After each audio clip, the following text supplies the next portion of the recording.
Yes, so all of you can, I request everyone, please do post in the chat once you have started manifesting.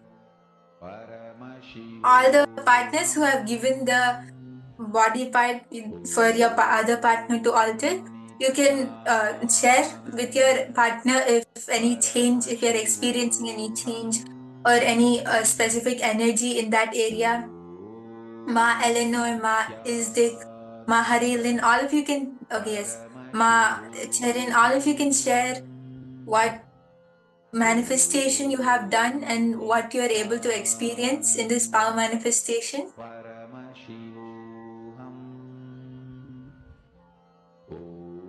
Ma Heidi, you can also share, Ma, how was your manifestation?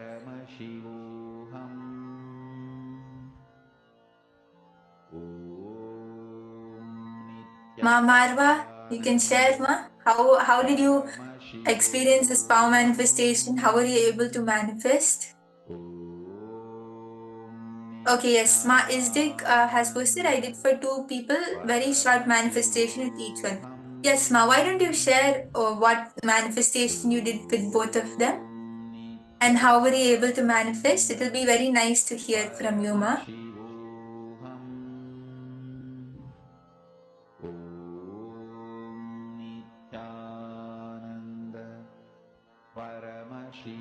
Ma Vera, Ma Ankita, all of you can share your manifestation. Yes, and now we are going to be moving on to the next session where we would be learning from Swamiji about the conscious change in our perception through Tantra.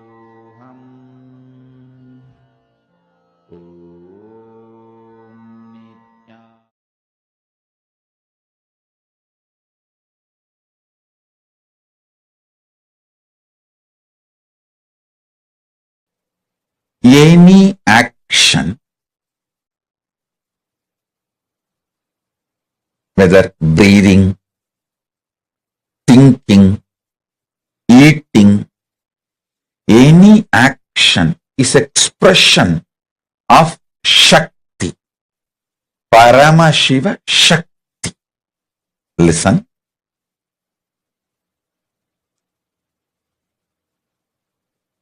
Shakti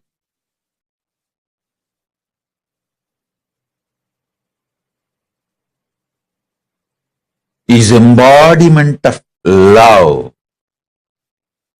Shakti is embodiment of love.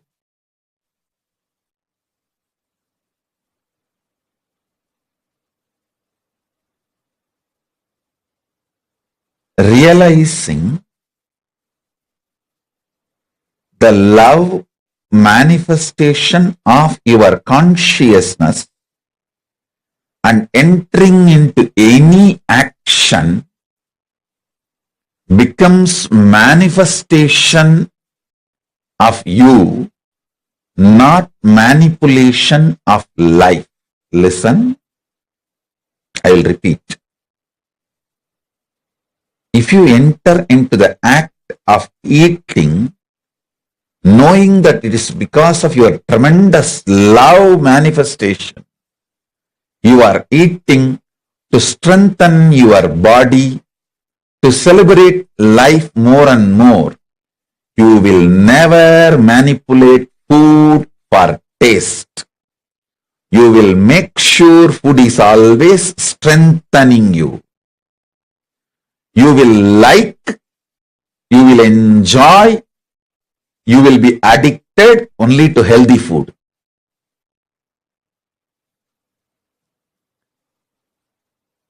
Same principle, apply it to music, to visions, visuals, to smell, to touch, and to sex. The same principle. Be very clear. World is created to empower you, to make you manifest the ultimate, not for you to manipulate. Listen. World is created for you to manifest Paramashiva, not to manipulate the world. In every level, celebrating the core love is Tantra.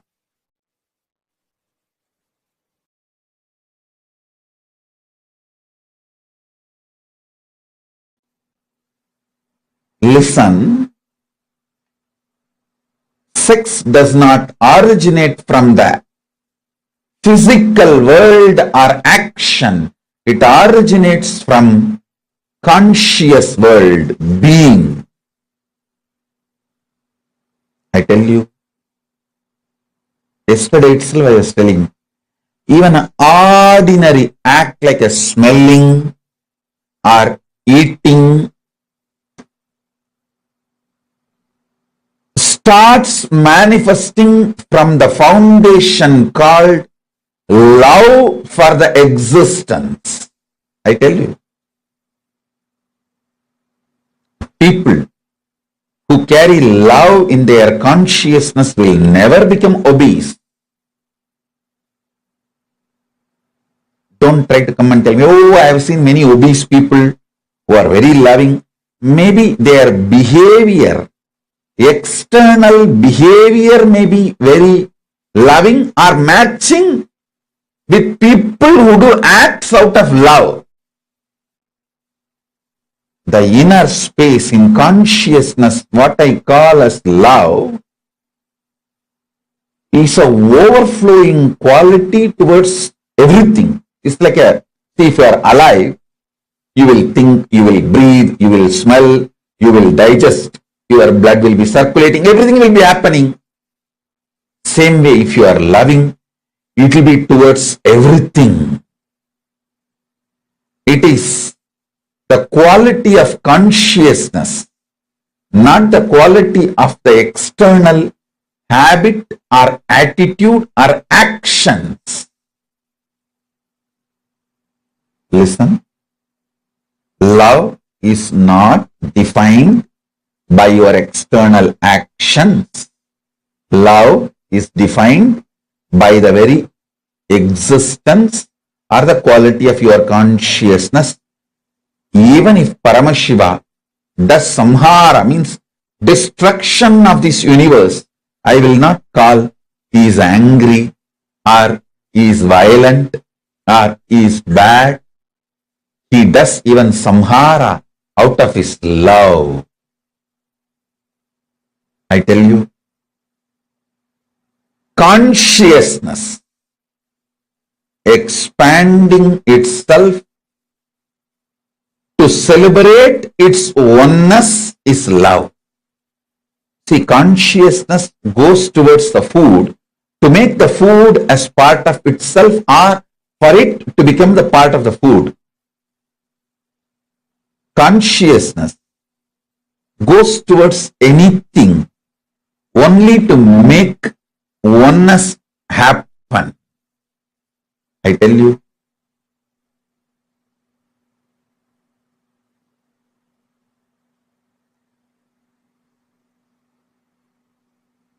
nothing is inauspicious if you understand love. Everything is inauspicious if you don't understand love. Sex is the amazing expression of that love to make another one body into oneness with you and you with that body. Listen. When your consciousness moves towards food out of love, it wants to make that food as part of itself, means oneness. Give the oneness experience to that food.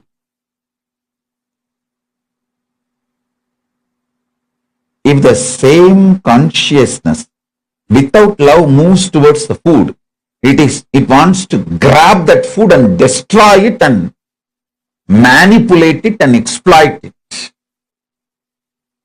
Food lovers never become obese or diseased or ill. Food manipulators become ill, diseased. How many of you understand what I am talking? Food lovers never become obese. Food lovers never get disease. Food lovers never get any illness related to food patterns, food habits, and food eating style.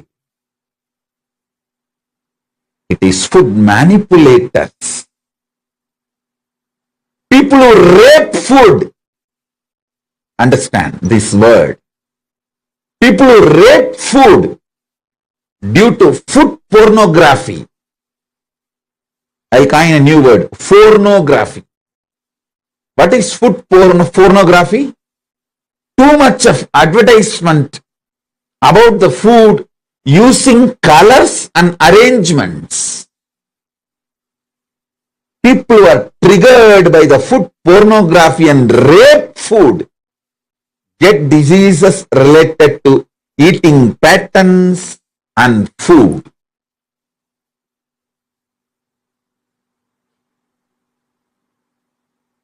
All of you, again and again listen to this powerful cognition and carry in you. Listen. Once you align your food pattern, your sex pattern will be easily aligned and your life will be just celebration. Your life will be just celebration.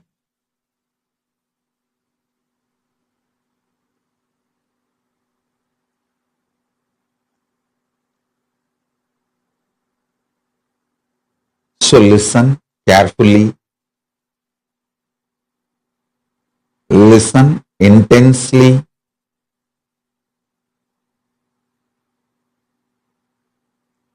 Digest this truth.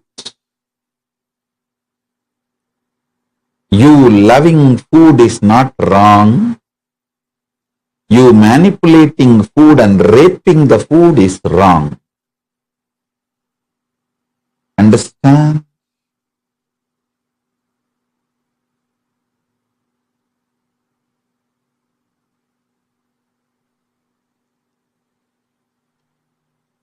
If you love food, you know how much of food can become one with you, your digestion ability. What kind of food can become one with you? What kind of food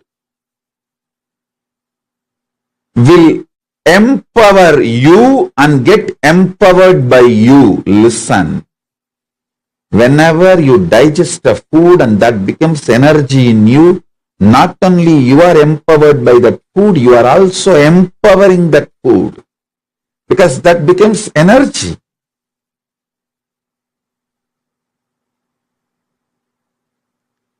Whenever there is a problem due to food inside you,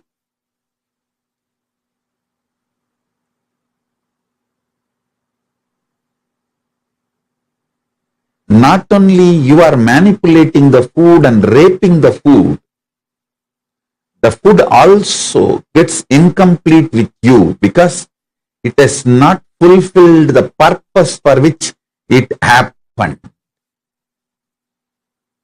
Right eating with the right consciousness fulfills you and the food. Now, whatever I am talking about food, use the same principle and map it to music, vision, visuals, all the five senses, including sex. You will see very clearly. Are you eating or raping the food? Are you loving and having sex, or are you raping the other person? Are you masturbating out of the high romance? Are you masturbating out of the violence, raping attitude? Look at the whole thing. You need to look into, are you eating food out of love, or are you manipulating food? Or are you raping the food? Same thing. Are you having sex out of overflowing romance, love, oneness?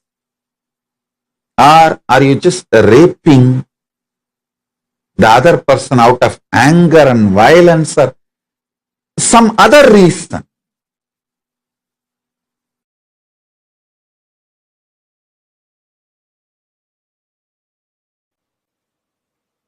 Yesterday I was explaining one more principle. There may be various reasons you have why you want sexual activity. Sometimes bodily compulsion, sometimes sudden hormonal surge, sometimes the kind of the warmth it gives, sometimes to confirm the relationship is still alive, sometimes even it's like a power. You declare power over someone. It can be various reasons.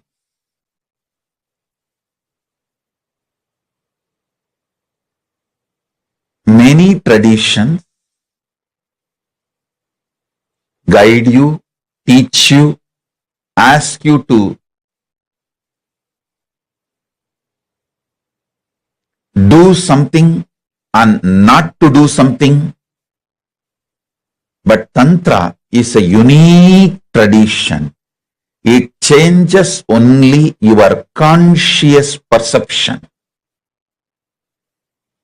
The way you hold you and the way you hold the other person involved with you in the sexual act and the way you understand the sexual act. Only these conscious perceptions are changed immediately. The action becomes yoga, path for you to have union with Paramashiva, cosmos. Listen.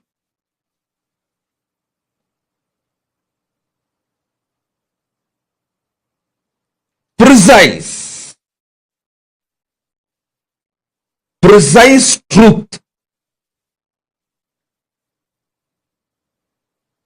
Precisely, I am describing the ultimate truth.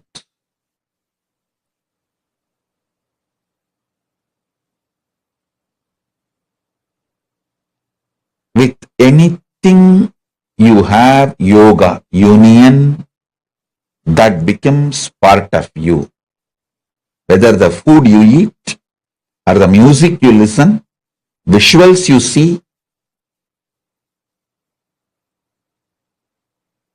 or the smell you smell, or the touch you enjoy.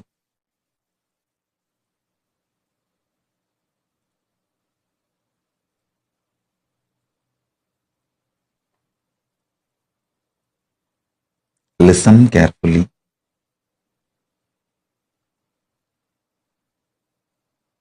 Here I wanted to tell you one great truth I learned from Arunagiri Yogeshwara.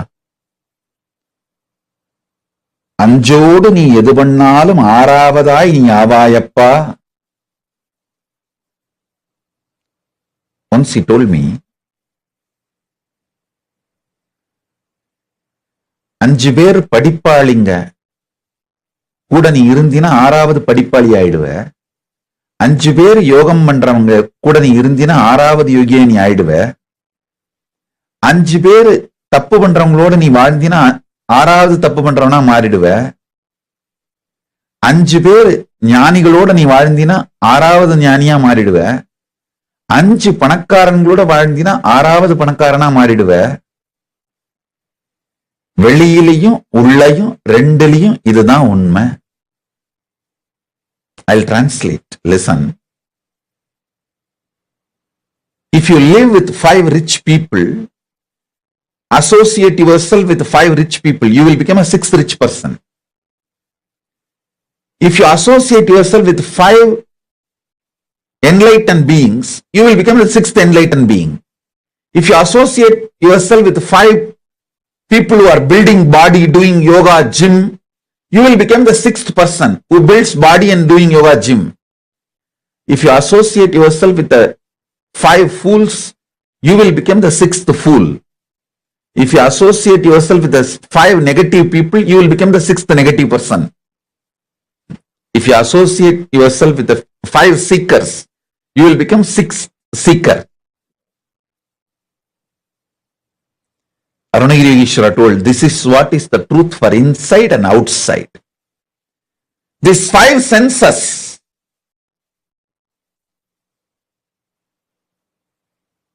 what they do and you associate yourself with them, you become the 6th of that. Whether outside 5 people or inside 5 senses.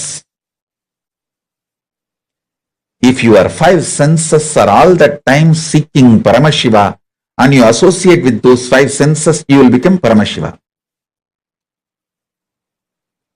If your 5 senses are always seeking pleasure and you associate yourself with that 5 senses, you will always be the pleasure seeker.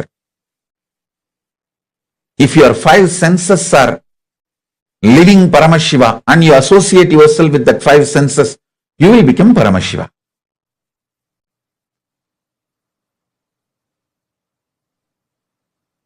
Listen.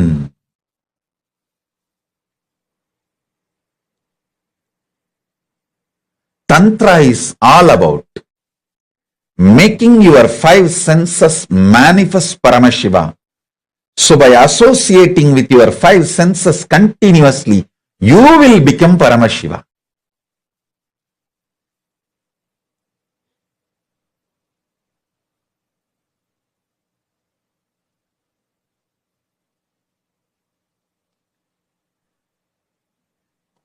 If you associate with yourself with 5 yogis, you will become the 6th yogi.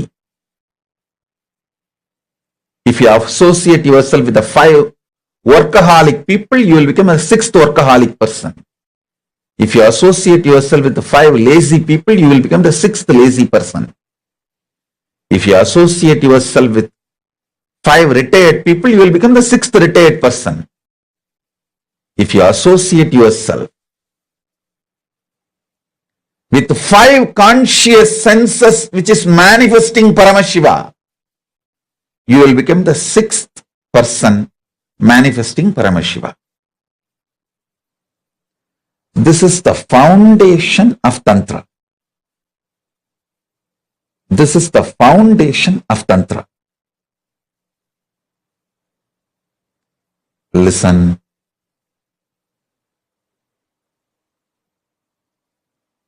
Constantly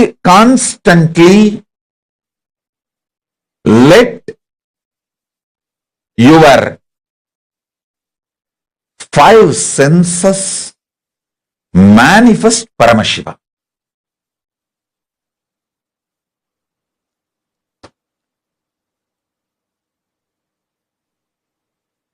constantly let your five senses manifest Paramashiva.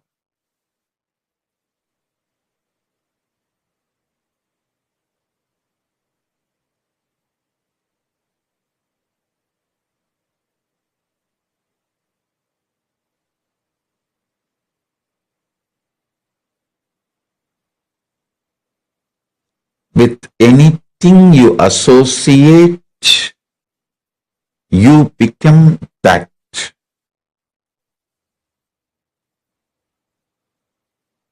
The food which is higher conscious means cooked by higher conscious person, offered to Paramashiva by the higher conscious person and eaten, makes your taste sense higher conscious person. With each sense, the physical touch or the intimacy or relationship with the higher conscious person makes you higher conscious. This applies to all five senses. Now listen.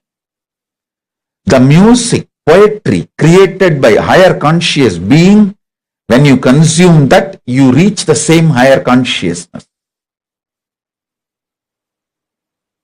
With this understanding, look at the whole life. Many times, naturally, you will not get a higher conscious person to touch or the experience the nearness. For that, Paramashiva gives the solution. For the time being, you and your partner can raise yourself to higher consciousness through the powerful cognitions about yourself and about the other person, about the sexual act. Then enter into the act. That is what is called tantric sex, tantric relationship. Elaborately, Paramashiva explains multiple tantric rituals to manifest various powers. Third eye power, so many other powers. Usually, I can say, I am trying to generalize and give you the basic understanding. Usually, in tantric rituals, all the five senses are involved. And it is not like a wild as it is projected to you by the modern day racist narrators, the racist people who narrate Hinduism have abused Agora and Tantra Sampradayas.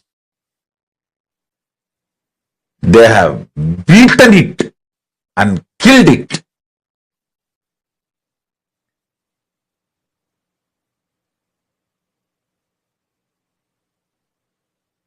And unfortunately, Hindus themselves fell for this divide and rule policy. These pure Vedantis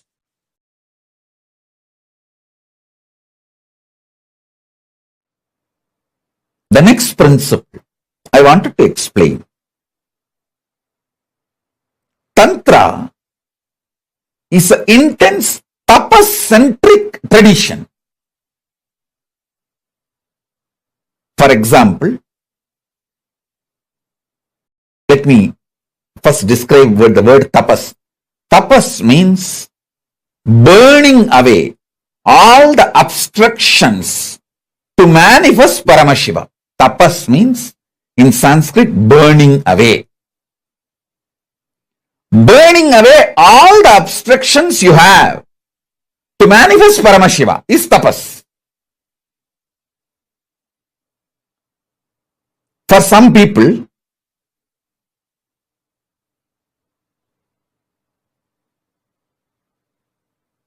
their attachment to the taste will be stopping them, making them addicted to certain food, destroying the quality of their attention, memory, quality of consciousness, the quality of the mind, the mental health, physical health. Here, tapas means making that person taste, enjoy everything as he wants in a controlled condition so that the patterns of the addiction, food addiction, taste addiction, greed for the taste gets burnt away. That controlled condition is what is the Guru's presence. Guru knows where he is stuck. He will be allowed to enjoy it, enjoy that addiction where he is stuck to the extreme till that patterns are burnt once and for all and he is free from that conditionings, from that patterns, from that karma, from that curse, from that suffering, pain.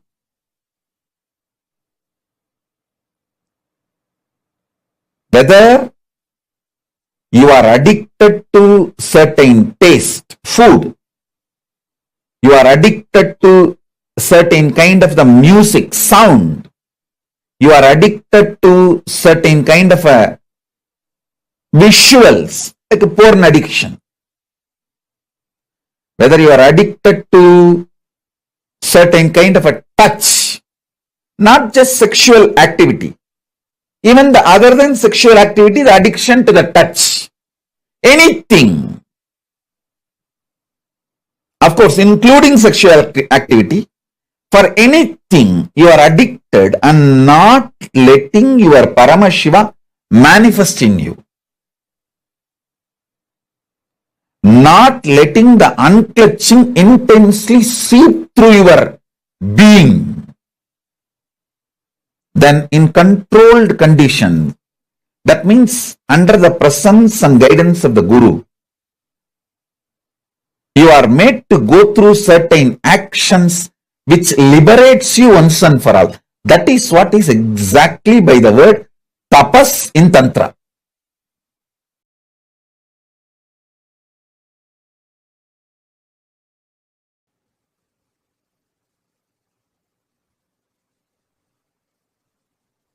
Anup K is asking, Swamiji, is loss of bodily fluids a loss to the body? I heard it takes a lot of energy to make one drop of sexual fluid. Is it true? Anup, listen. Again here, the whole calculation is profit loss. With whom you are sharing?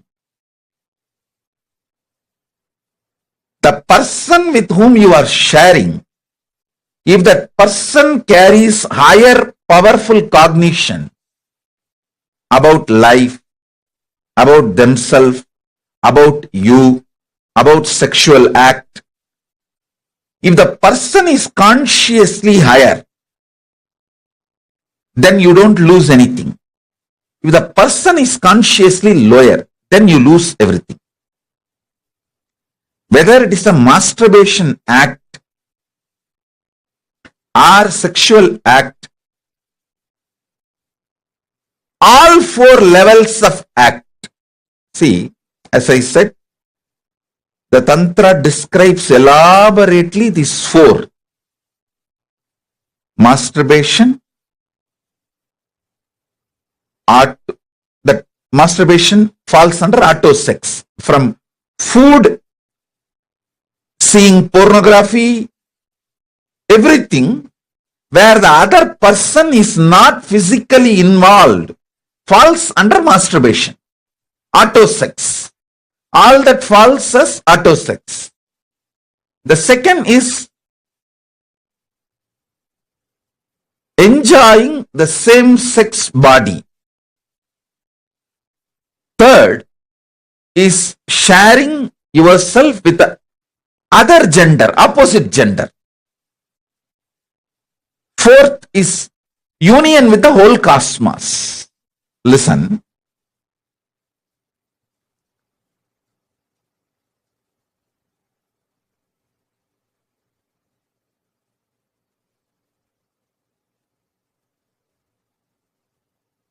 Let me talk what is legally right, politically right, socially right.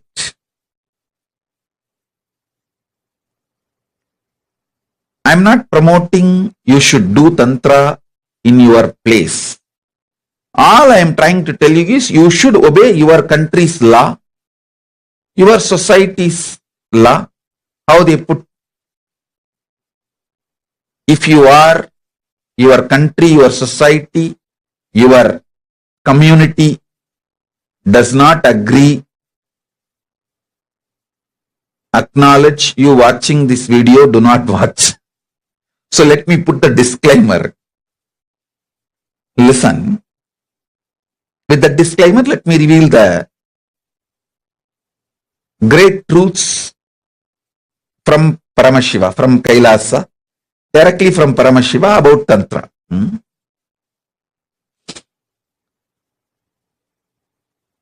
These are the truths directly from Paramashiva.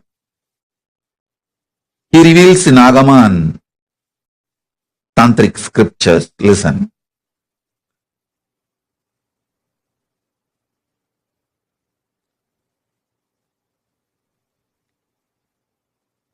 Even in masturbation, the loss of fluid will not make you powerless if it is with a higher conscious being, person.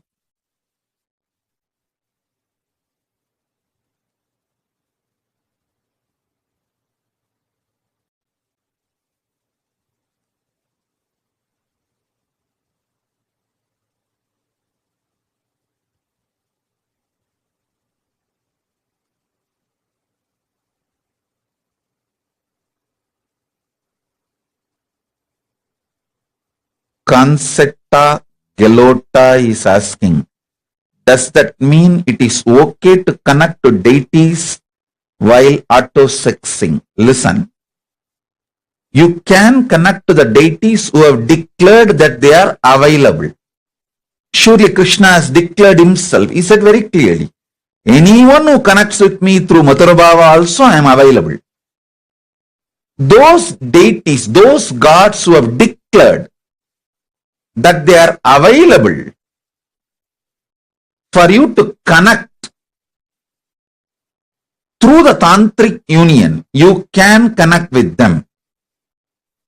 Surely you cannot connect with Ayyappa. Ayyappa is very clearly is declaring, I don't even want to see women.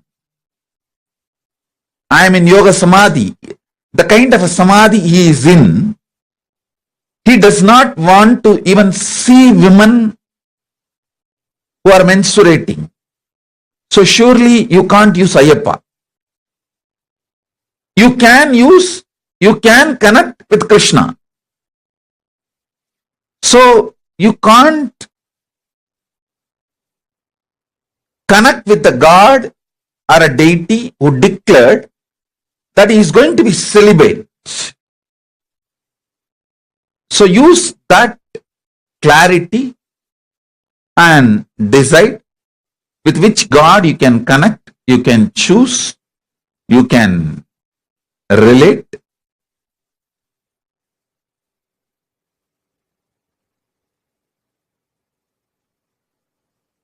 It is all about with whom you connect. Whether it is a visual relationship, conscious soulmate relationship, where the other person's body is not involved. You don't see that person. You don't physically anywhere near that person.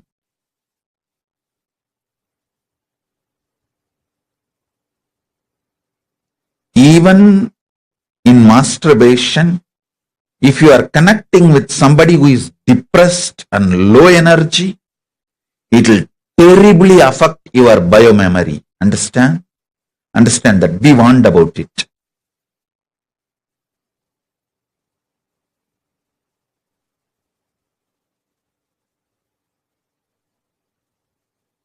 Masturbation act itself is not wrong, but with whom you connect, that decides whether it is going to raise you consciously or make you go down consciously.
each of our consciousness constantly operates, it is manifesting in every aspect.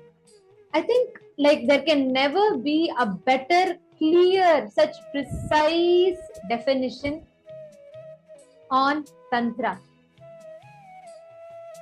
Every one of you that are here, that are sitting here,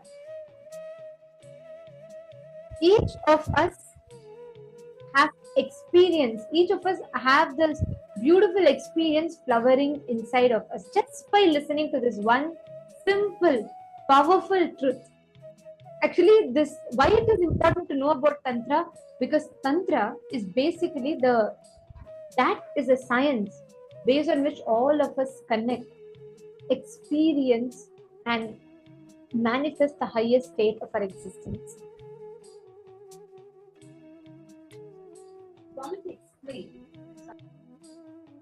Swamiji explained a very, very important thing in this session. Swamiji explained how the context from which we approach is too important. That is what is going to decide whether or not are you going to be experiencing oneness, or are you going to be trying to manipulate, exploit, whether it's food, music, in any pattern. When your consciousness moves towards food out of love, it is wanting to make the food as a part of itself, meaning giving the oneness experience to that food. But if it is moving without love towards the food, it just wants to grab the food, destroy it, manipulate, and exploit it.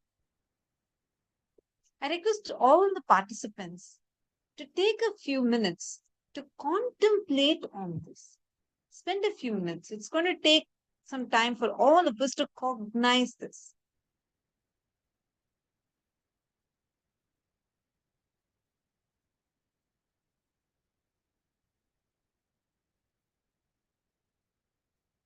Take a few minutes, cognize this, and please post what exactly are you able to click with? What exactly are you able to understand?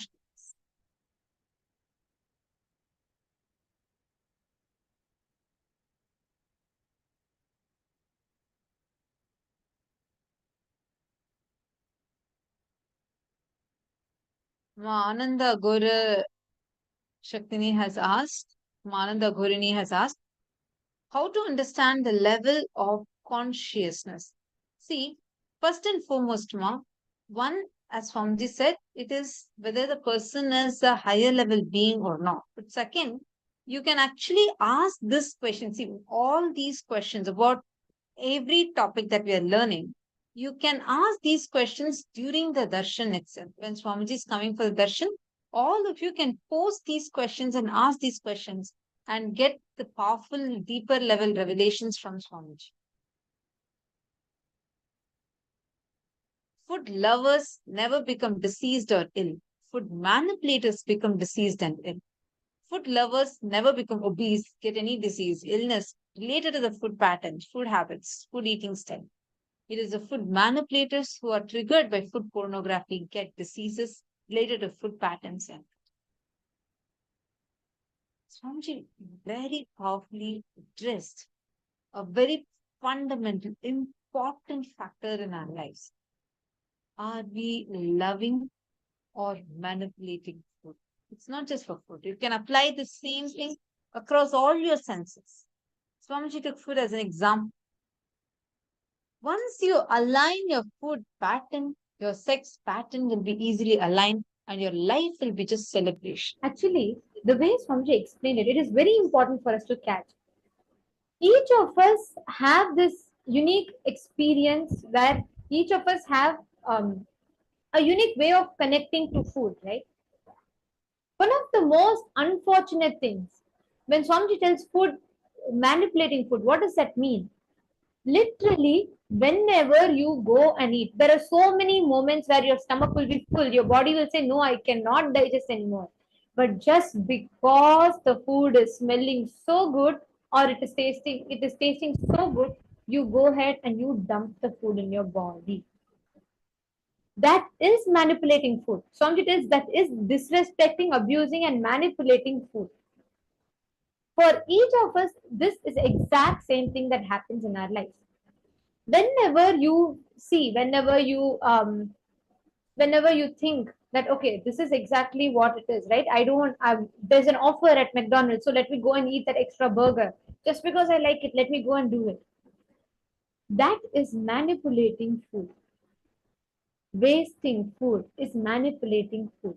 But one important, most crucial aspect here is once you align your food pattern, all your pattern related to sex will very easily be aligned in your life. And Swami tells beautifully, your life will just be a celebration. Here's an example, right, of manipulating food. How many of you have had this habit that whenever you feel afraid, or we say butterflies in the stomach, or whenever you have the feeling of you feeling little depressed, how many of you have this habit of going and eating at that time? How many of you have had this experience where just because you're hungry, sorry, not hungry, just because you're angry or you're depressed, or sometimes you have these butterflies in the stomach, right? Whenever you're experiencing that, we'll just see like, okay, let me go have something, let me just go have something. Or just because you're bored, you go and eat something. How many of you do this? Just because you're watching a movie, just because it's a movie you're watching, you have to go and have that popcorn or snack. Okay, Ma Virupaksha is saying yes, that's a pattern. All the others, come on. How many of you are able to relate with it? How many of you feel like that?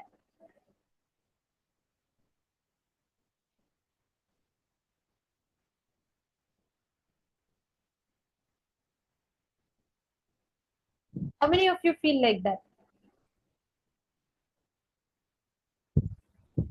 Understand that pattern is what is called as manipulating food.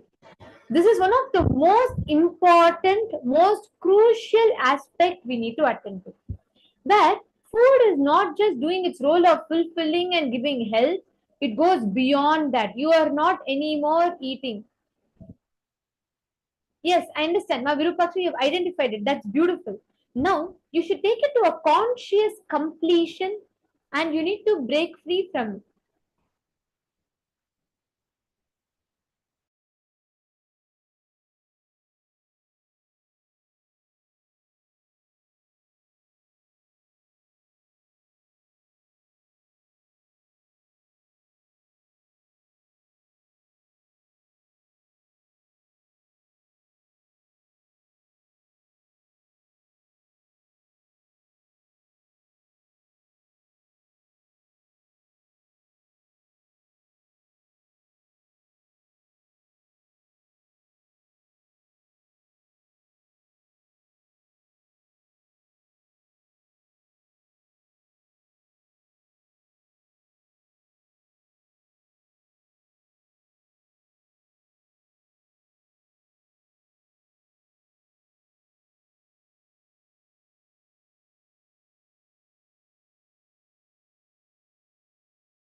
Sorry for the technical glitch. Now, each of you, please look back into your lives. See the exact pattern where and how you manipulate food.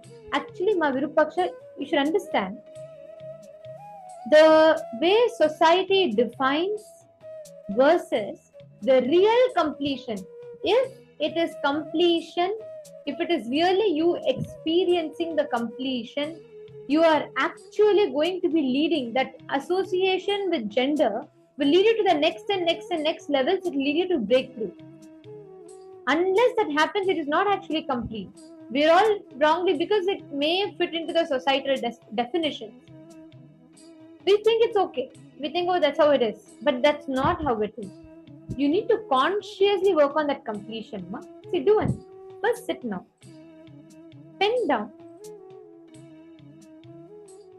I request each of you to pen down all the situations where you used food.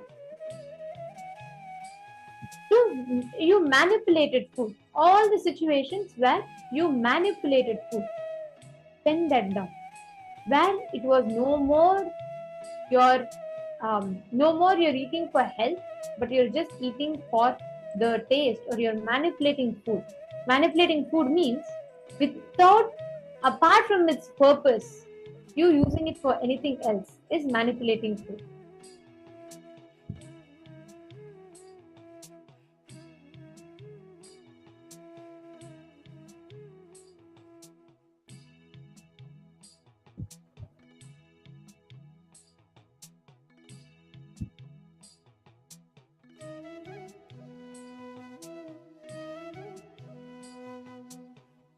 Whenever there's a problem due to food inside you, not only you are manipulating food, the food also gets incomplete with you because it has not fulfilled the purpose for which it has happened. Right eating with the right consciousness fulfills you with the food. There's a very beautiful story Swamiji will tell. One man goes and asks a Zen master, what is the difference between normal people and you, right? And he will say, what were you like, what do you do? What makes you enlightened? And what has helped you with that, right? See, he'll say, I eat when I eat, I sleep when I sleep, I talk when I talk.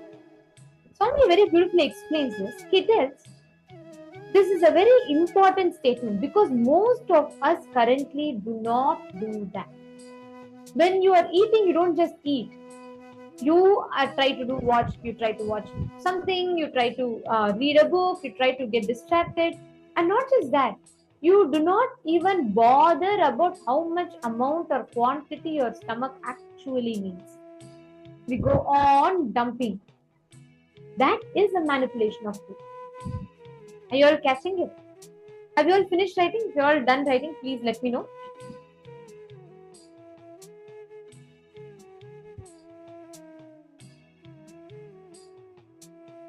Sit and write down fully.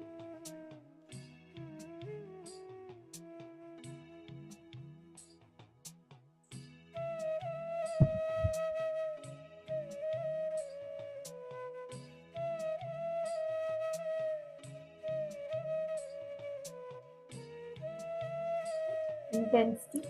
Look inside your life.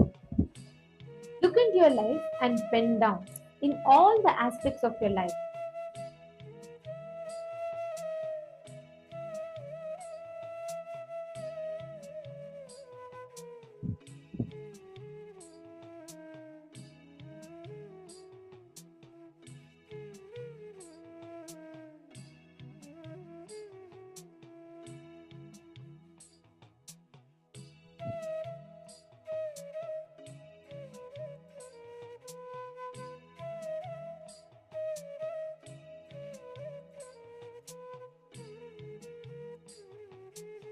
Once you are finished writing, please put yes and that you are done writing.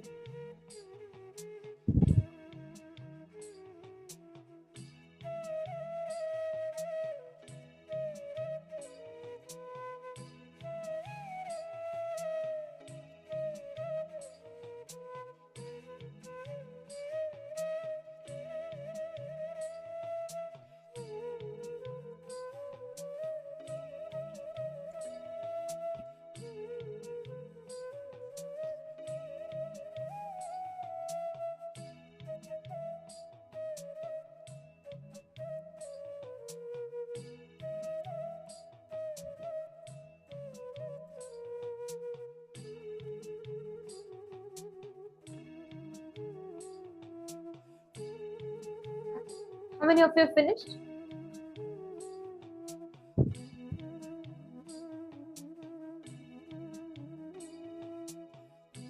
See, just remember this one principle. Your aspect, how you behave in such a way to one aspect of your life, the same thing only each of you act in different aspects of your life. The exact same pattern, because it's the same pattern that is repeating. My forum actually, yes, Nirahara helps a lot in this. See, food, hunger, anger, and lust are all coming under the primal pattern, which means they're not like a very conscious pattern that is, they're not a pattern that is just built in this birth. Hunger, anger, and lust are animalistic patterns that exist from the animal body. Swamiji tells the problem is with animals, they are very pure with their emotions, which means when a tiger is hungry, it will hunt and kill. But when it is not hungry, it will not go and kill an animal even if it walks in front of it. Same way, when the animals are angry, they are angry. When they are hungry, they are hungry. They do not have the manipulations of these emotions. But unfortunately, in human body, from animal birth onwards, we build, and in this birth, up until like the human body, we would have cherished or developed a deeply engraved pattern about these. So these three are the very basic primal patterns.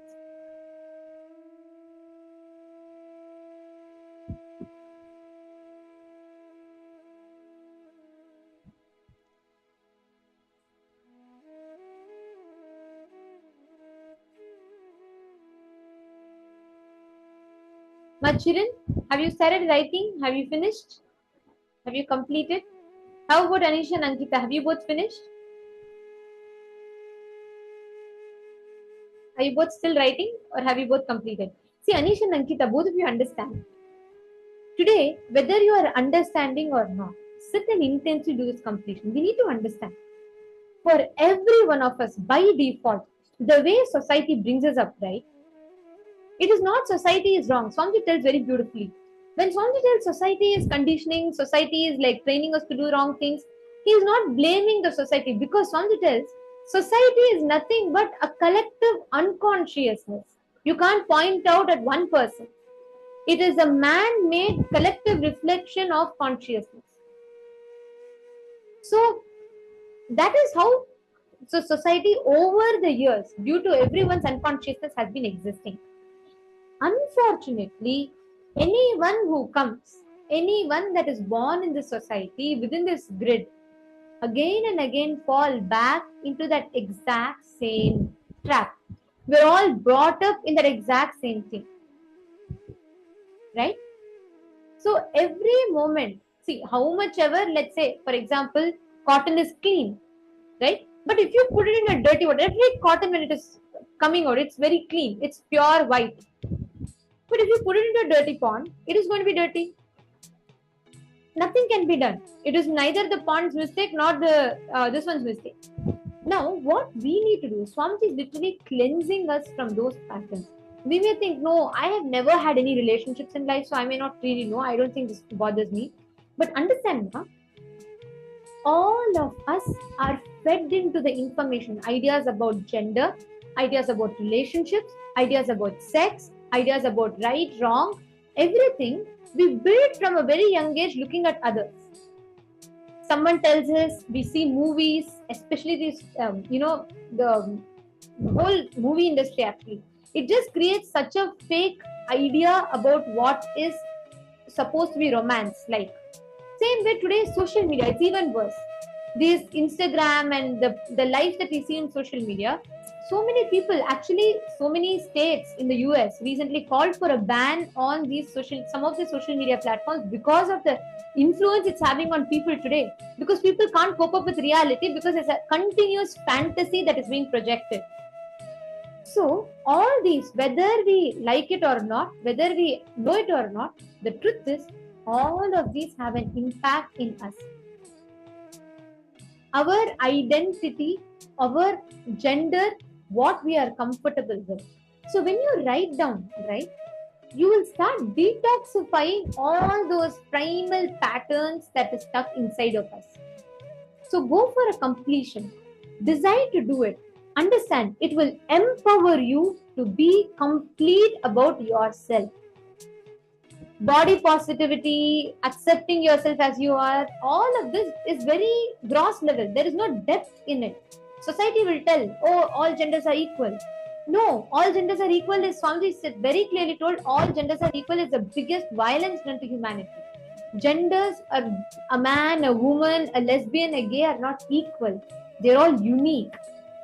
So such concepts, when the immature society infuses into us, our brain just becomes a part of that template. We need to upgrade ourselves. We need to start constantly again and again and again.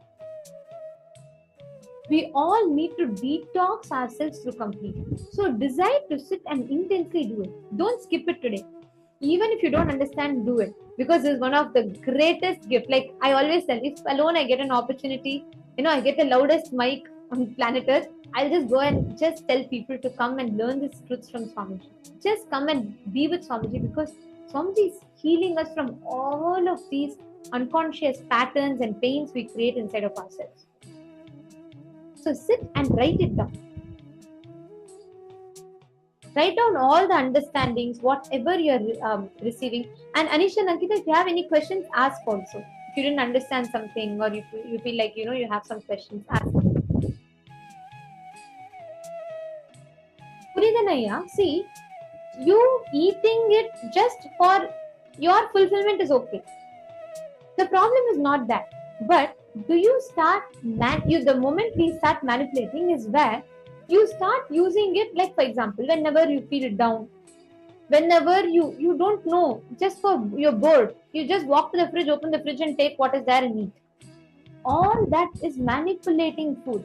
When the food is not getting digested inside you, for example, you would have just had a heavy meal and come, but you will see your favorite jalebi or your favorite gulab jamun is there in front of you. Just because it is nice, it is there, you go and eat it. That is once again called manipulating the food. Okay. Hope you all have finished. Okay. Now, we are going to be guiding all of you to a very important process of completing this. You know how you complete this? Whenever you manifest powers. You should understand the science behind it. When you manifest powers, your whole inner space starts flowering. Your Ananda Gandha opens up. So, what happens? All these higher truths enters into your biomemory.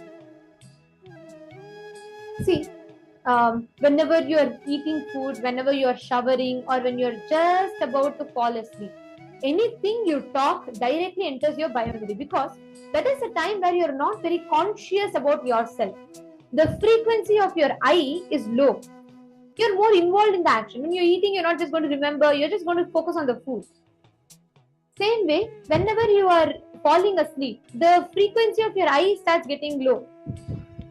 At those situations, your biomemory is accessible the most, but it is unconsciously accessible. During power manifestation, your biomemory opens up consciously. It is consciously you sitting and opening your biomemory, so all these powerful cognitions can get inside. So now, I'm going to request all of you to take a few minutes. Can I request every one of you to connect to a partner?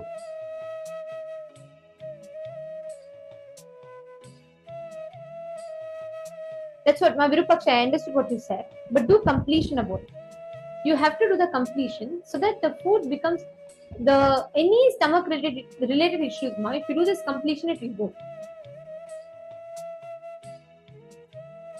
It may not be very explicit, like, okay, I don't really have a problem. But still, if you, all these kind of things, it sits in us as unconscious patterns. It reflects in various different ways.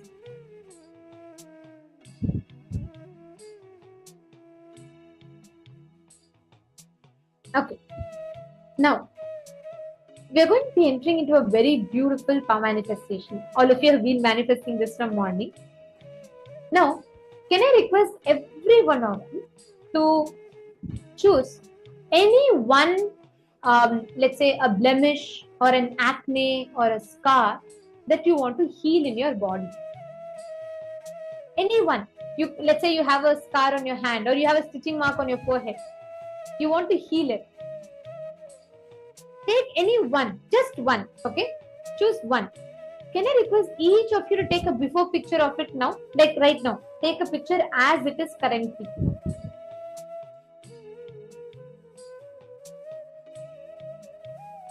Hey, you all should know actually this is very, very authentic, a very powerful science. Do you all know Swamiji once initiated a group of people into this power, okay? So Swamiji said you don't need any beauty parlor, you don't need any plastic surgery, just sit and do this. I still remember so clearly there was one sannyasi who had his nose completely like, it was crooked. So the nose was not proper and it would be very cross like this.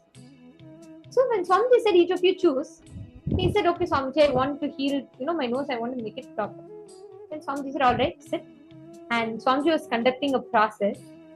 So very beautiful incident. We all saw it in front of our eyes. And Swamiji said at the end of the process, like Swamiji guided us all to manifest his power. He had a very clear before picture in which his nose is actually like pretty slant. It's not really straight. By the end of the process, the nose had completely reshaped itself. You may be surprised. How is it possible? Isn't it like a physical organ? How in a few minutes it will change? It will change because it is not as rigid as you think. Somebody tells your whole body is like a clay. So if you are making a clay deity, let's say the hand is not proper, what do? You redesign it, correct? Same thing, you can consciously mold your body the way you want. It is not just practical, not all of that. It is a reality. It's a very clearly established science. Okay, if I tell you, go and put on the switch, the light will turn on. Are you going to argue about it saying, how is it practical? How are you very sure that switch is on the wall, light is on the ceiling? How does it work?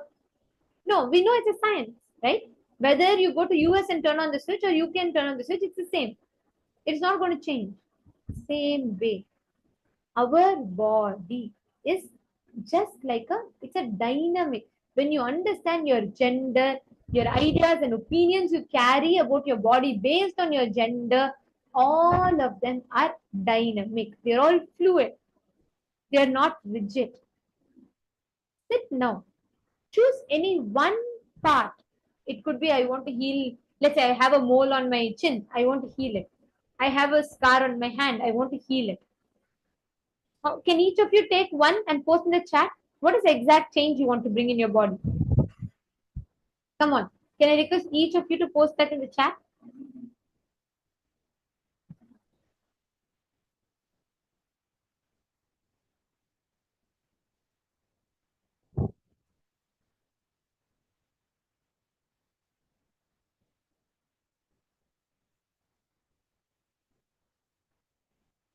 Okay, very good.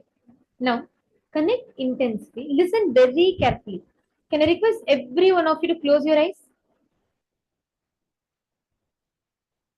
Now, bring your entire awareness precisely to the point that you want to change. The red dots on your skin or your teeth, whatever it is. Your whole existence, forget, okay, like for example, if you're healing your, let's say you're healing your teeth, forget your existence in your hands, legs, stomach. Your whole focus should be on your teeth. Consciously bring your complete awareness to your teeth and just fix it. Like consciously just align it. Command it, will it. It's okay, even if it takes time, start doing it consciously. Same way, if you want to heal your hand, forget your existence on your head, your face, your body, your legs. Focus only on your hand. If you want, you can all put your hand on the exact part you want to change. So it just helps you remember, that's all. So let's say you are healing your throat, just put your hand on your throat. So you just know this, you're just aware to bring your awareness to this region.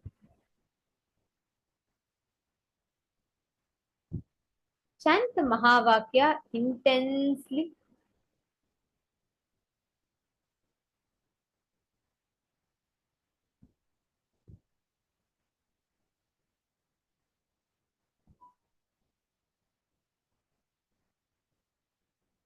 Om Nithyananda Paramashivoham. Om Nithyananda Paramashivoham. Intensely chant the Mahavakya. Just relax from any thoughts, whether it is going to manifest, not manifest, just unclench from all of it. You're just going to sit in that absolute Paramashanta Swarupa. That's all. Just sit in that space and now cognize your whole existence on that particular part of the body, your teeth, your hand, your face, anywhere. Wherever you have that blemish or a scar.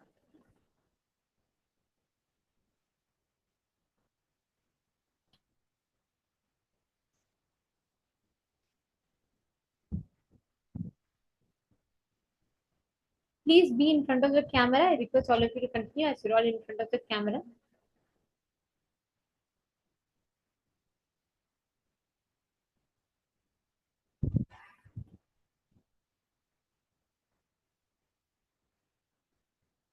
Intensely sit straight. Nithyananda, you should sit straight. Whenever you're manifesting powers, always sit straight. It will help you. It will intensely induce that. Actually, all of you will see. You will feel like suddenly your whole energy is gushing towards that part of the body and attending to it. Your will is too strong. Sit now and intensely give the command, consciously give the command.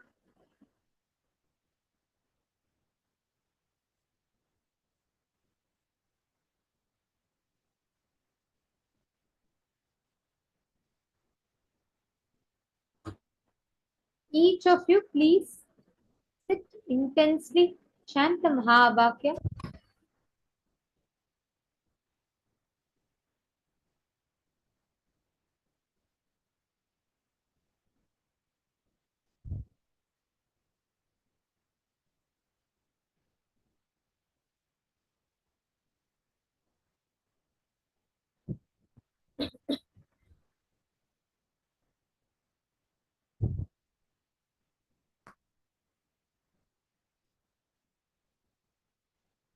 Bring your complete awareness.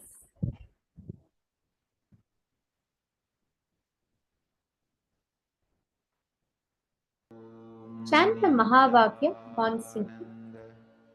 Paramashivoham. Om Nithyananda Paramashivoham. Om Nithyananda Paramashivoham. Om Nithyananda Paramashivoham. Om Nithyananda Paramashivoham. Om Nithyananda Paramashivoham. Om Nithyananda Paramashivoham. Om Nithyananda Paramashivoham. Om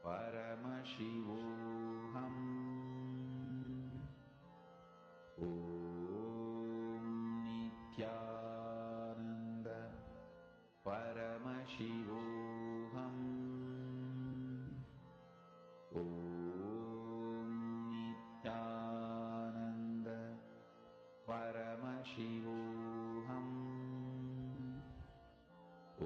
Om Nithyananda Paramashivoham. Om Nithyananda Paramashivoham. Om Nithyananda Paramashivoham. Om Nithyananda Paramashivoham.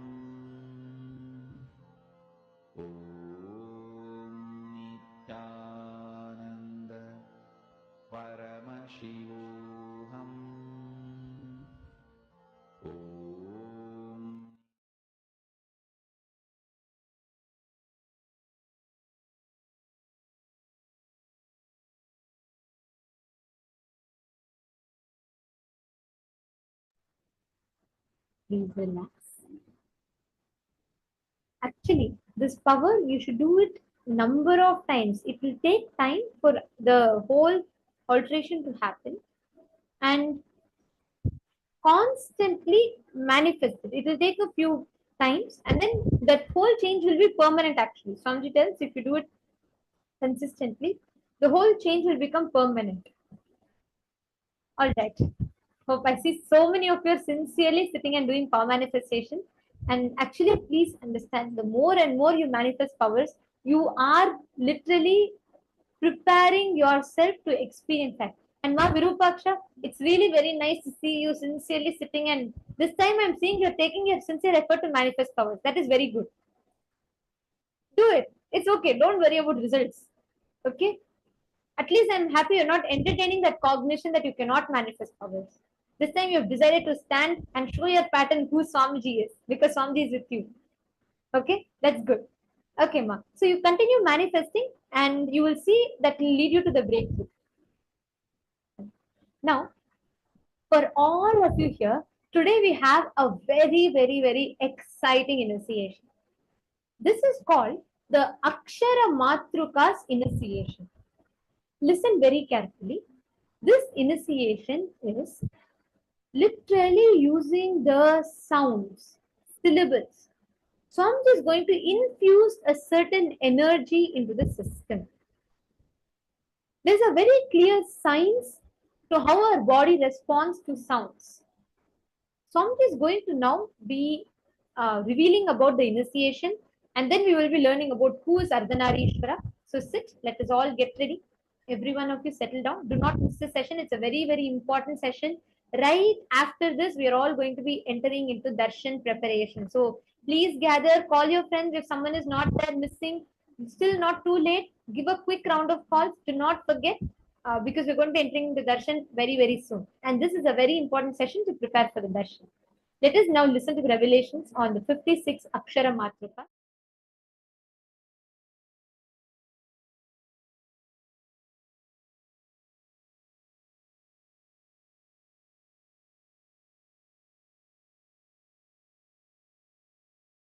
Same pattern leads to same disease in all persons. It's a very standard. I can give you like a diagnosis method itself. At least there are absolutely truth, 100% truth, no exemption. That kind of a clear description, the Hindu Materia Medica and the Hindu diagnosis method describes at least 400 pattern, 400 diseases. Very 100% sure this pattern leads to this disease in all persons, all 100% of the human beings. It doesn't change like that. There are 400 descriptions in Hindu diagnosis method. The original book is in Sanskrit and I have Tamil and English, both translations. Major patterns, OCD, and the disease it leads to is same in all human beings. It's actually the DNA of Mars. It's called, in English I don't know the word, in Tamil we call it Pavaram. Pavaram, in English coral. I think English it's called coral. The pure coral, CORAL. It is a DNA of Mangala Graha. The Mangala is called Mars in English. In Sanskrit we call him Mangala, and Angaraga. He is so big. He converts everything into Mangala, auspiciousness. He makes everything into auspicious. So during specific initiations, actually I am going to initiate all of you into this Mangalatva, auspicious now, auspicious energy, auspiciousness. That's why I am wearing the coral, Mangala. I'm going to give you the 54 Matrukakshara initiation, bringing the Paramashiva's DNA through the planets and 54 sounds. Actually 56. 54 is known to human beings. Only for Devatas, the other two is known. So 56 sounds. We call it Matruka, Akshara Matruka. Going to use the 54 sound energy. I can say that 56, 2, which is known to Devatas also, is going to be used. 56 sound energy and auspiciousness, life positivity. You will all feel intensely, romantically and sexually active and alive now, because all auspiciousness, body experiences as romance and intense sexual energy. The whole body will feel that intense auspiciousness with this initiation. Whole life will feel very romantic and pleasant, and that bliss body, your bliss body will start manifesting.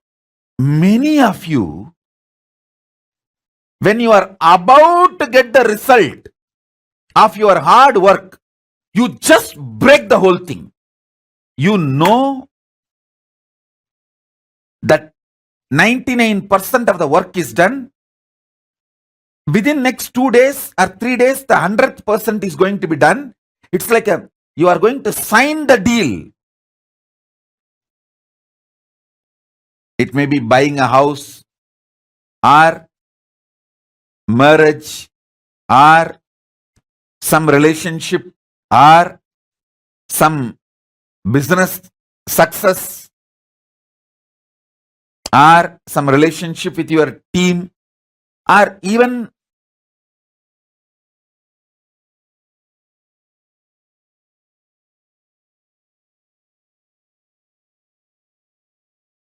things related to your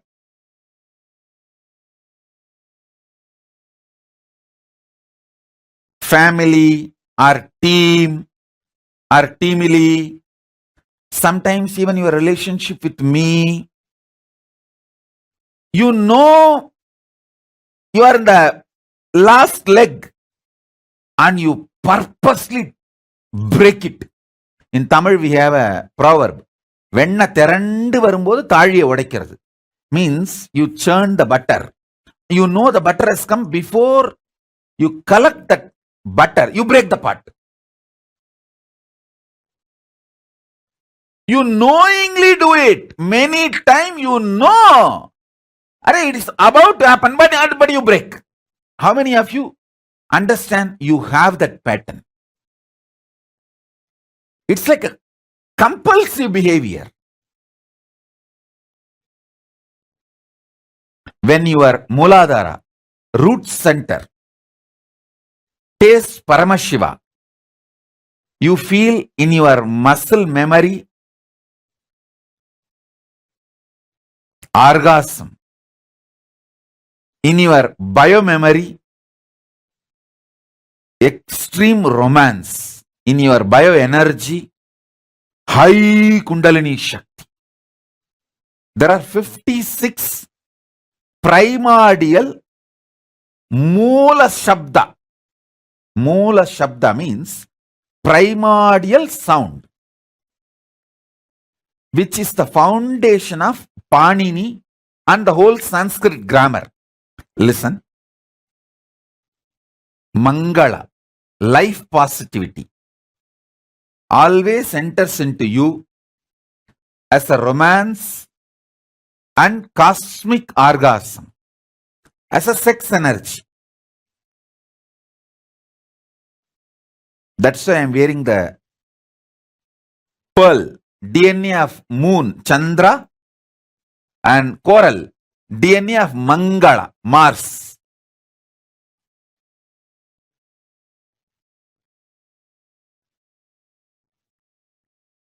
I'll bring Paramashiva's DNA through the planets, put it inside your Muladhara chakra. It will do so much auspiciousness. I tell you, first it will break that self-sabotaging pattern. How?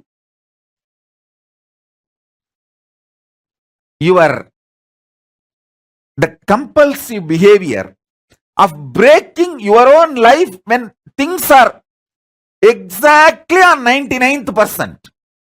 You will do everything. The 100%, that last is going to happen. Tomorrow you are going to sign and today you will break it. Knowingly. That self-sabotaging pattern gets removed when Mangala, the Mars energy, manifests in you. Mars energy manifests in you when Paramashiva's DNA is put in your root chakra, Muladhara chakra. Which planet does self-sabotaging? Rahu does it. Rahu is the reason for that. If you worship Rahu, you will bless and you will tell, okay, I will not do that for you. You enjoy Guru and Shukra.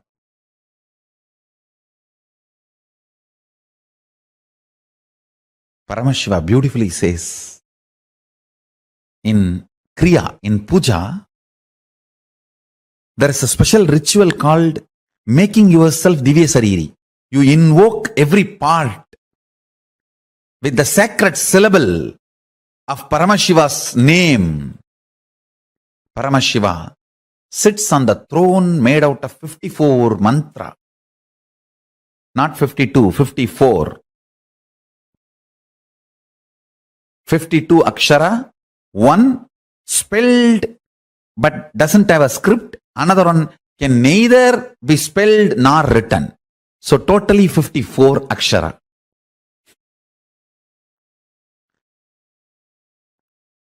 He sits on the throne which is made of these 54 aksharas. And listen carefully. When you invoke those aksharas in the various parts of your body, with the declaration, this part of the body, let it manifest Paramashiva and His glory, His state, space, powers and being and powerful cognitions. That part becomes Divya Sarira. If you do not feel pain during the multiple compound fracture, be guaranteed your body will not stink or rot or degrade when you leave the body. It will only be Jiva Samadhi. There will not be ordinary death. The body will not have any decay. Yoga Sarira doesn't decay. You become Divya Sarira.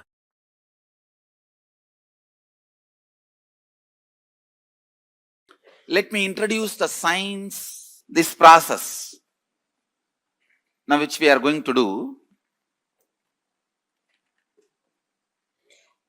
The exact 16 sounds which awakens these same lines into your brain, in your cognition, which makes that 42 powers awakened. I'm going to use those 16 sounds and literally program your biomemory and muscle memory with those 16 sounds. See, all this, the traditional dress, ashram dress, it is all direct directly helping you to support the process. So the weight of the cloth should sit only on the left shoulder. It should not sit on the right shoulder. If it sits on the right shoulder, body heat will increase tremendously. Your lungs will feel suffocated. If it sits on the left shoulder, only then lungs won't feel suffocated. It will constantly keep itself cool. And especially that Vaishnavite structure of worshipping and all that is completely that. You see, Vishnu, because he's in the Milky Ocean and everything related to Vishnu will be cool. So that's why Tulasi, not to catch cold. Shiva, the whole thing is cool, that the Kailasa, everything. But he himself is a very high active heat. That's why Baal to cool it. Baal will cool. The whole thing is related to this. See, now let me restrict myself only to this process. Let me not get into the whole thing. I am not expecting any cooperation from your mind. So you do not need to presume you need to be very silent, peaceful, meditating. You don't have to presume any of that. You don't have to imagine any of that. I am making it very clear. I am not expecting any cooperation from your mind. I am only expecting cooperation from your body. Means sit holding the yantra, don't scratch yourself, don't hurt yourself, like that housekeeping kind of level. That level cooperation only I am expecting from you. Nothing more than that. If at all I expect any cooperation, it is all just simple housekeeping level, which you can physically do, which you can do it using your body. Nothing else is required. So you do not have to have any stress. I free you from all psychological demand. No psychological demand. And just be free. You are going to be spending some time sitting, like when you spend time rarely seeing the sunset, or sitting in your rose garden, or just sitting with the books, not even reading, seeing pictures. Now that is one of my hobby. I have beautiful photographic books of all the temples. Lot of temples, pictorial books. I'll be sitting and watching all those temples. So how you casually spend? I tell you, if you have your own library and your own garden, you have everything you need. The garden which you love, where you spend time, and the library which you love, where you spend time. So how you spend time there? Like that, just sit. You don't have to plan. And if you are tensed, okay, be tensed. If you are relaxed, okay, be relaxed. I am not expecting any psychological cooperation from you. And you don't have to presume that you are supposed to be in any specific way. When I am chanting those 16 syllables, you may feel the shooting pains in the body, which will be getting released. It's like the hot flash kind of a thing. But it will not give you any suffering. Don't worry. Don't be afraid. If you are having knee pain, suddenly you will see in the knee hot flash kind of a thing. A kind of a needle entering, or that kind of feelings, but it will disappear immediately. These 16 sounds, they are not even a described syllable. Please understand, it is not like a A, B. It is not like a defined separate letters. It will be like a. So it may be sometimes like a mixture of A and E, off. So it is a 16 sound, not 16 syllable actually. That's the truth. It's a 16 sound, not 16 syllable. So those sounds I'm going to use very intensely. Those 16 sounds form the basis of your cognition. Listen. Your cognition of love, joy, insecurity, bliss, fear, good, bad, right, wrong, all that starts in your cognition. You see that all the things you cognize get triggered in your cognition with these 16 sounds. For example, anything you experience in your life, good, bad, world, large, small, anything, it has to get triggered in your cognition, in your inner space. It should get triggered. For example, the moment that I utter the sound tiger, immediately some kind of a fear, mixed fear with insecurity, those all that gets triggered the moment that form is triggered by this sound. So everything in your life gets triggered in your inner space only from this 16 sound. The mixture of this 16 sound is the source of all cognition in your life. All of you are able to understand what I am saying?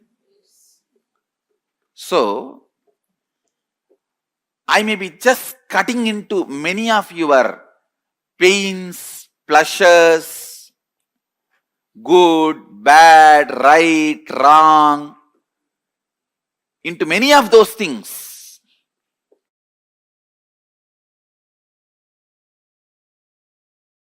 Number 1, Brahma Dhyanam means being in that ultimate Parabrahma, Paramashiva, Parandama, which is the ultimate. Paramam, Paramatma, Paramashakti. All these words you can use. That Paramam, ultimate. Being in that Paramam, that is called Brahma Dhyanam. Brahma Aksharam, the syllable which puts you in that space. Mahaksharam, Brahma Aksharam. That Brahma Aksharam is this 3 dot. You can see in my own Guru's handwriting, Brahma Dhyanam, that word in Tamil it is written, and 3 dot. That 3 dot is the Brahma Akshara, ultimate mantra, which puts you in Samadhi immediately. And now I will give you precise cognition. This 3 dot means, understand, there is something in you which you don't need to remember. It is there 24 hours. When you are waking state, when you are in dream state, when you are in deep sleep state, it is there. Even during deep sleep, it is there. That is why after sleep, when you come out, you say, I slept so well. So it is there. You don't need to remember it. And you can't forget it. It is there. Which you don't need to remember, which you can't forget, and that only remembers everything. These 3 qualities put together, there is something in you. That is Arunachala. That is Paramatma. That is Paramashiva. That is Parabrahma. That is Parandama. That is Paramashakti. That is Paramaguru. And that is Paramatma. Listen. Listen to this three statement. This three only you need to remember. Which is there in me, which I don't need to remember. First. Which I cannot forget, even if I want. Third. That only remembers everything, which is there in all of us always. How many of you are able to understand? With how many of you it clicks? Yes? Yes? Raise your hand. If it clicks with you, raise your hand. This is exactly Arunachala.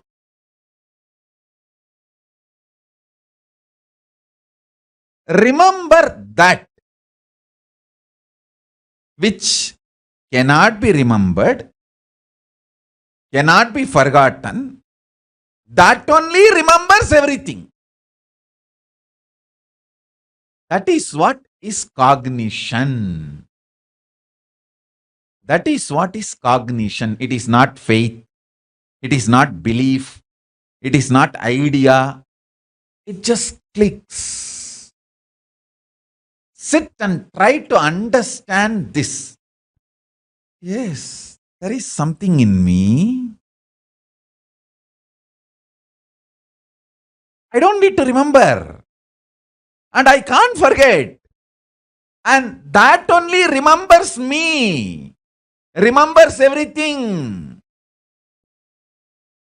That is what is Arunachala. That is what is Paramatman. That is what is Parabrahman. That is what is Paramashiva.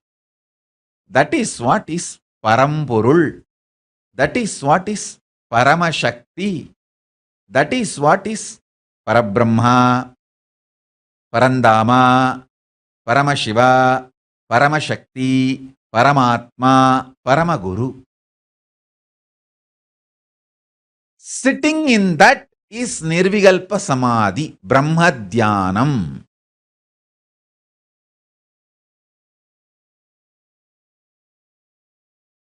Just remember this one powerful cognition. This Mahavagya puts me in Samadhi. This is spiritual lullaby for Samadhi. And Suprabhatam, wake up song for Paramashiva in me. For Paramashiva to manifest. With this one spiritual powerful cognition, chant this Mahavagya. Om Nithyananda Paramashivoham. Om Nithyananda Paramashivoham. Om Nithyananda Paramashivoham. Om Nithyananda Paramashivoham. Om Nithyananda Paramashivoham.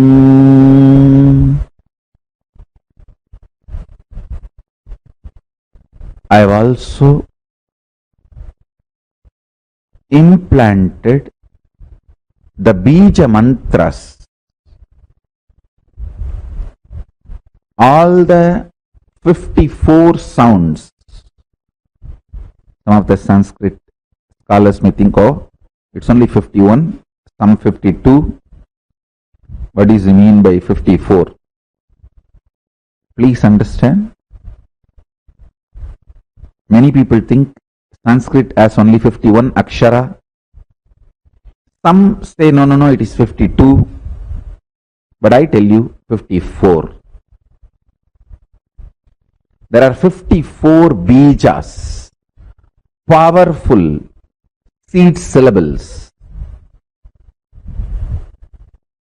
I have embedded them into this Mahavagya and has manifested the various versions of Mahavagya, which I will be sharing with all of you in further satsangs, like Om Nithyananda Paramashivoham. When the Devi Bija, Parashakti Bija is embedded, Om Hrim Nithyananda Paramashivoham.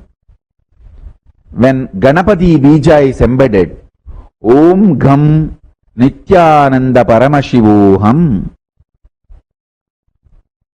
So with each Bija mantra, this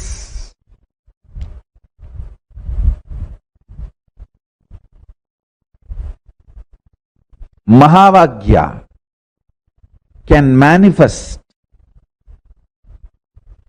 various different powers intensely, immediately, just with the Mahapranava, Om. It can manifest everything with the specific bijas. It can manifest those specific manifestations immediately.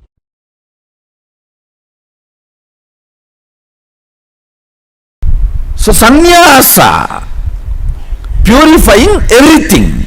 Actually exactly that nya dhatu means flowing with the cosmos. Nyaya. So from that dhatu only that nyasa evolves. Flowing with the cosmic Shakti is nyasa. Nya means then from that only the jnana dhatu and the nyaya. The whole thing evolves from that. Flowing with the ultimate. Now let me talk about this connection between integrity and sound. Matruka. See, the sounds you constantly create decides your existence. Deha means in which you feel your astitva is deha. It is not that you always feel your existence in this deha. While you are in the dream, in which body you feel your existence? That is your deha. In my case, I always feel my existence in my divinity. That is why it is Divya Deha. Divya Deha, constantly staying in this Deha, makes this as Divya Deha. So your existence is the words you use within you. Now, teaching you to use powerful words within you is integrity.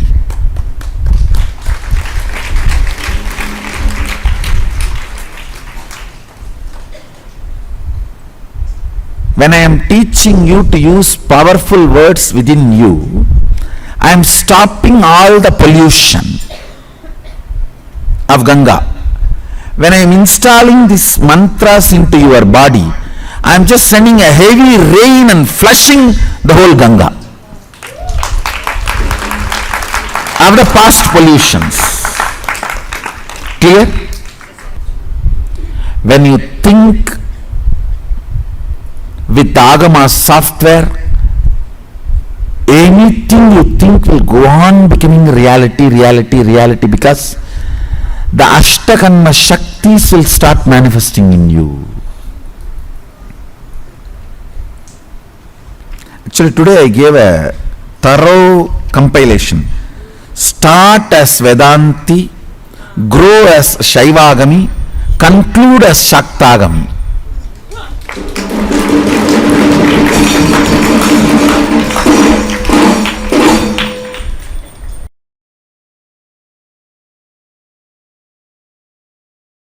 I'll now intensely initiate all of you and infuse Paramashiva Shakti, the Devi energy, powerful feminine energy. Listen. Listen to this 5 initiation. 1. Life is all about Shakti, power, energy.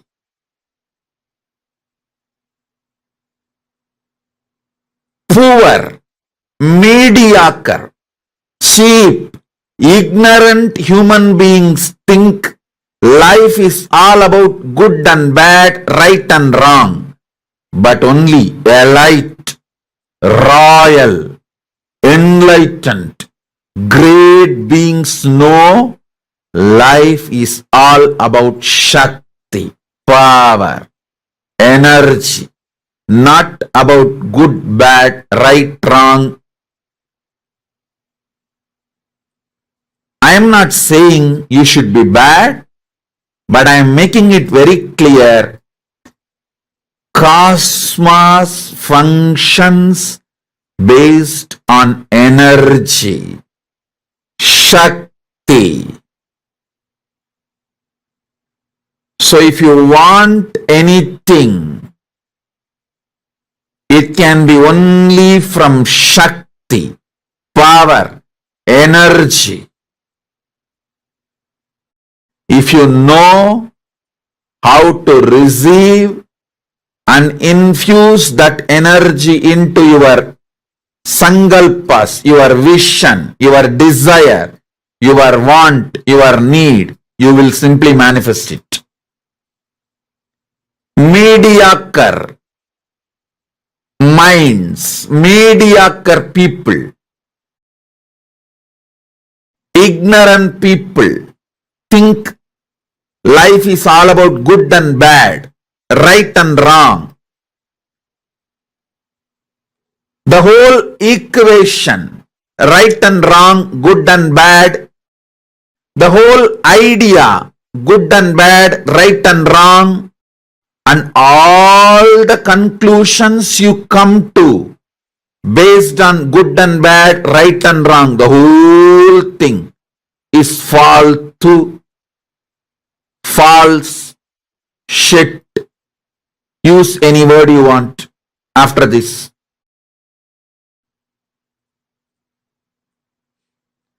You can use all these words, faltu, false, fake, shit, whatever words you want. Be very clear. Life is all about Shakti or no Shakti, not good or bad. Neither you get something because you are good, nor you lose something you are bad. What you want, you achieve when you manifest Shakti. You lose when you don't manifest Shakti. Understand, I am giving you the royal principle of cosmos, royal principle of life.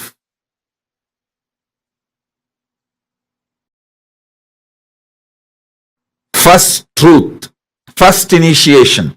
Life is all about Shakti. Second initiation. You have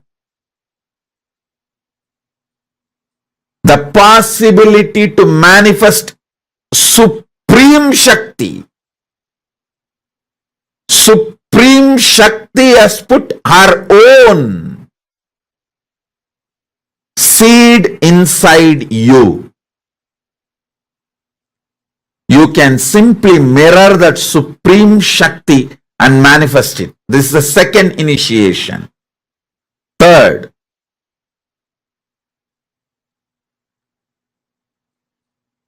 when that Supreme Shakti manifests, your values of good and bad, right and wrong will have cosmic maturity. Listen. Cosmic maturity will be infused into your good and bad, right and wrong. You may think giving a piece of burger to a poor man is good, but cosmically killing an animal and taking the meat out of that animal for food is wrong. So what you think as good cosmically will be wrong.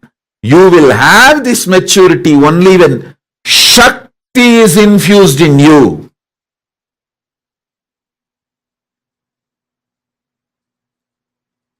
An animal whose system cannot digest vegan food, if he or she takes, like a lion eats the flesh of the another animal, it is not sin.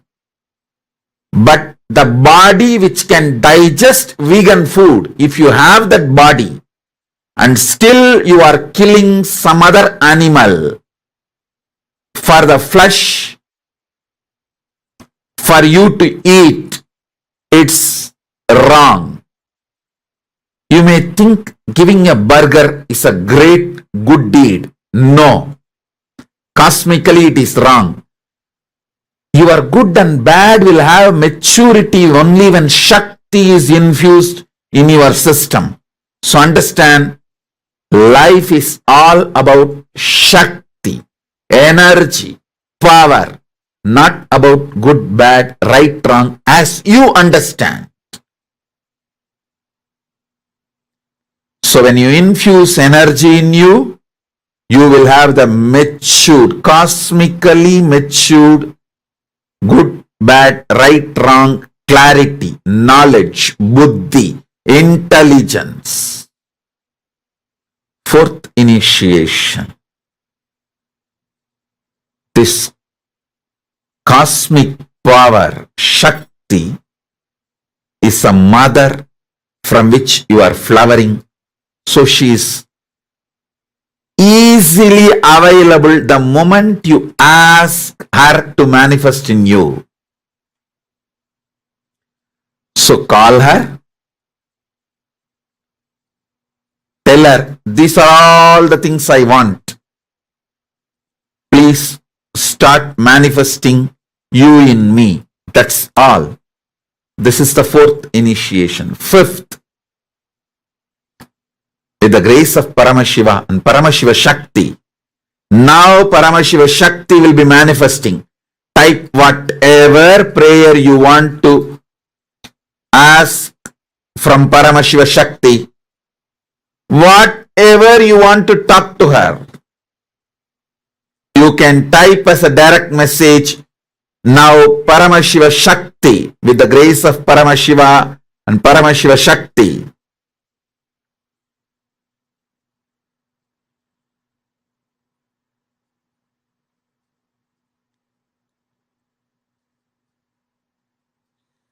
Paramashiva Shakti will manifest now. Om, Om, Om, Om, Om.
Swamiji has revealed such a profound truth for all of us in this session.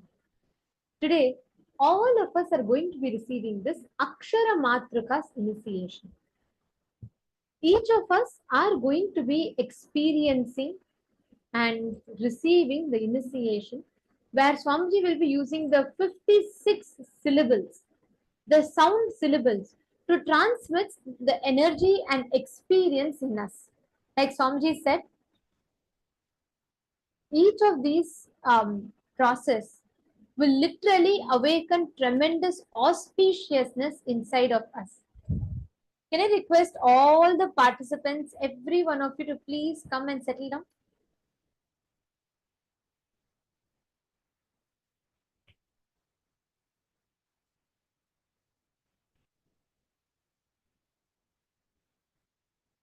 Please settle down. So these 56 sounds, the syllables, are the Akshara Matrikas, and 54 sound energies, and the last two is like the Brahma Akshara, Swamiji tells, which only Devatas know, only Devatas use.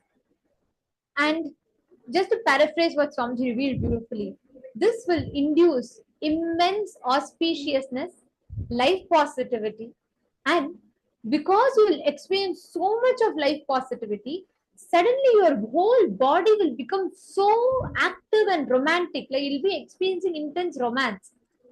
So that is why it is important that for the next 1 hour after this process, at least for 1 hour after this process, you should not be touching anyone else. Even if it is your own spouse, you should not be touching them, because this is very, very immense. This whole process is where Swamiji is going to be inducing Paramashiva's DNA in our root center.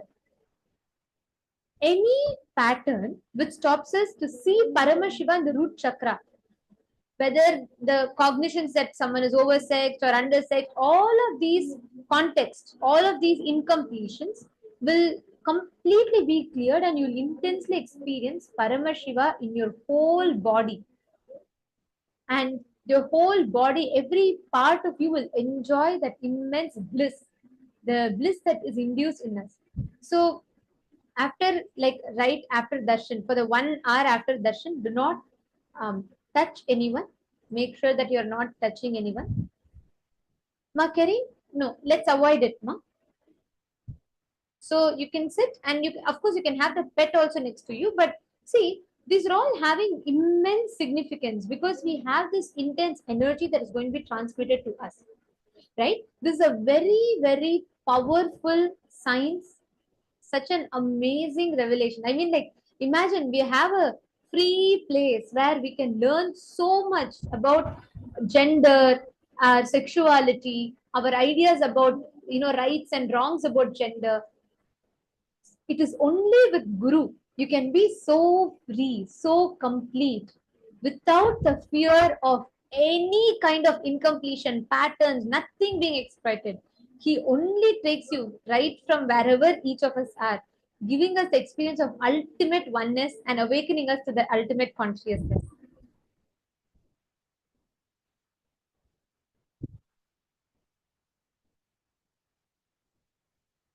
Okay, Machirin, you're asking about, you wrote the patterns for food and eating, but how to complete and how to be able to focus? See, it is not about changing your diet. Okay, Machirin, listen to this very carefully. It is not about changing your diet or anything. It is a cognition. If something is making you depend on food for an external pleasure, that is exploitation of food, which in turn affects your system more. You're understanding, no? Okay. I request all the participants, every one of you, to please come and settle down. Yes, Chan yoga, that's fine. Chan, listen very carefully. For 1 hour after initiation, you should not touch. So I request every one of you to come and settle down. Today's initiation, you will all be receiving. It will be where Swamiji will use the 54 sounds, sorry, 56 sound syllables, where you will be raised to a higher frequency. Swamiji will be using these sacred sound syllables and infusing immense bliss into each of your system. So we'll be preparing ourselves for the darshan. So I'm going to request all the participants to come and settle down. Can I request every one of you to please be here in front of the camera? Ma Amanta, Ma Ryoko, Ma Gauri, Ma Priyesha, and Ma Ankita, sorry, Ma Anisha. Can I request every one of you to please be settled down in front of the camera? Please be seated. Right from now itself, the darshan preparation is starting. So every bit of this preparation is very important, as you will be receiving the right context for the initiation. Especially all the Paramashivoham Level 3 participants.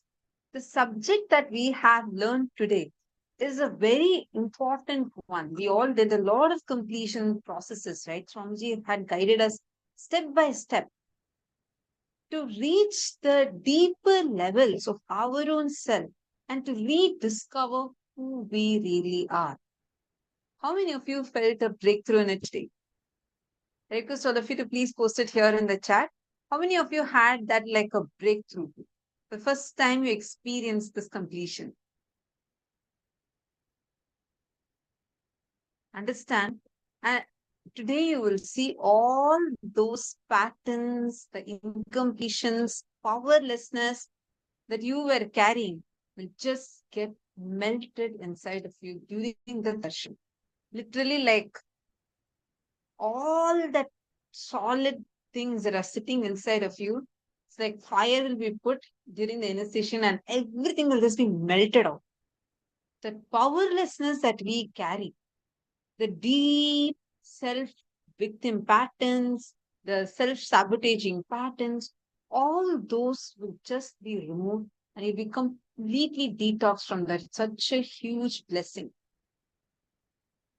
So all the participants that are sitting here during the darshan, you can post these requests, like, what all pattern you want to come out of, whatever blessings you want, directly you can post it to Swamiji right here in the chat.